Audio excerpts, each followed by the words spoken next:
spent in a miserable way.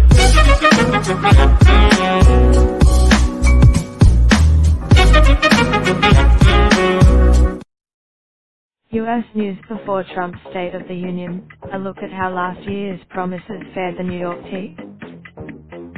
President Trump vowed in last year's speech to pass an immigration overhaul, bring down drug prices and revamp the United States infrastructure.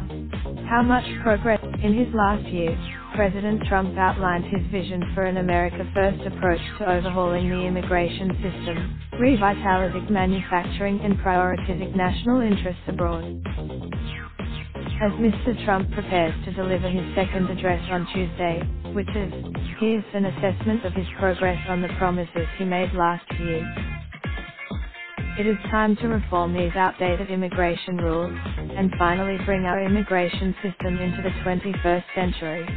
These four pillars, attempts to pass a comprehensive immigration overhaul failed in Congress, with proposals backed by the White House receiving the least support.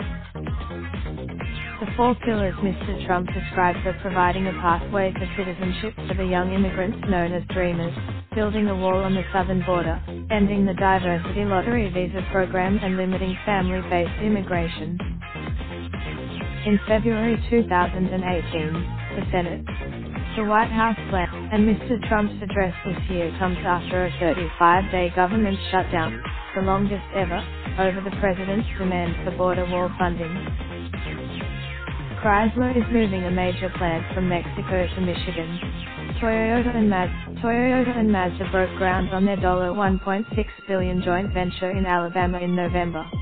Chrysler had announced a database maintained by the Reshoring Initiative, a group that encourages companies to move back to the United States, listed plans to expand car battery production in Michigan, unveiling of a 3D printing operation in the state and the opening of a new factory in Ohio that makes prototype parts.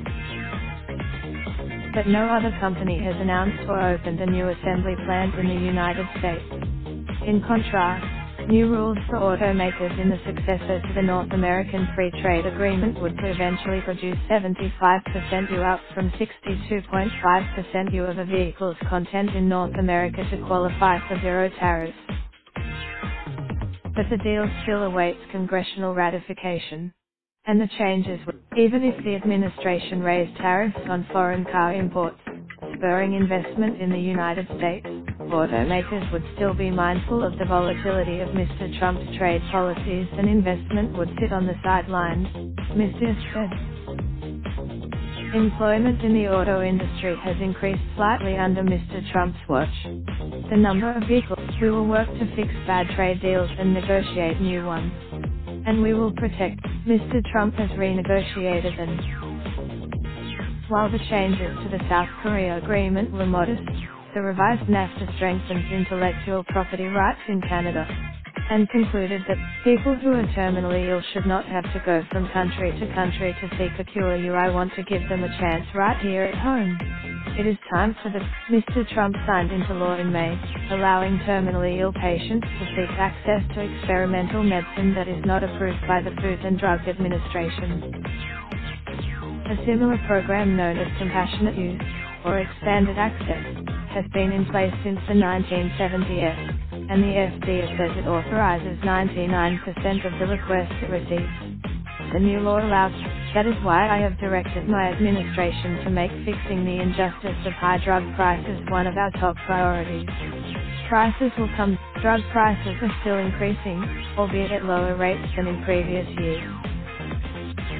Analysis found that from January to July 2018, drug companies raised prices on more than 4,400 products, with a median increase of 5.2%. That was lower than the. Tonight, I am calling on the Congress to produce a bill that generates at least $1.5 trillion for the new infrastructure investment we need. No comprehensive bill has emerged since Mr. Trump nudged Congress to act. Released by the White House in February 2018, pledged $200 billion in federal funding. The money would come, yet Congress has not passed any bill that would make good on this $200 billion proposal. Draft legislation. I call on the Congress to empower every cabinet secretary with the authority to reward good workers and to remove federal employees who undermine the public trust or fail the American people.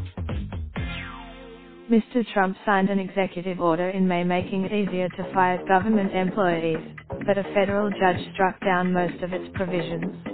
It was introduced for this reason, I am asking the Congress to end the dangerous deficit sequester and fully fund our great military.